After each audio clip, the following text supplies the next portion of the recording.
Is Donald Trump right to warn his Western allies against using Huawei technology in the context of what you've just heard from Lun Zhang?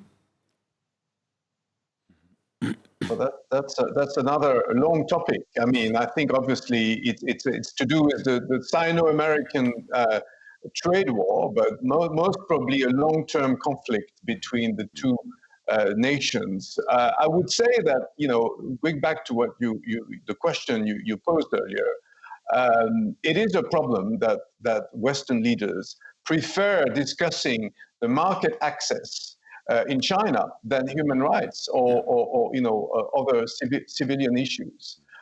The reason is, of course, China itself has been advocating for this great market, consumer market, which is not as great as a lot of people actually think. It's been quite difficult to do business in China. At the same time, China prefers talking about this and has been putting pressure on Western leaders and say, well, if you're giving us a hard time about our domestic politics, you won't have access to our market. It's going to be even tougher. It's already quite tough.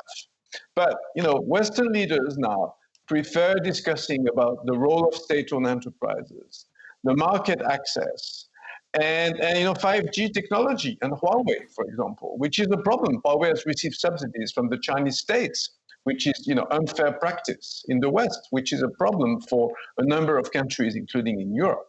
So there are lots of issues, but it's not. There's no excuse to erase what happened in the past, what happened 30 years ago, and to become amnesiac again.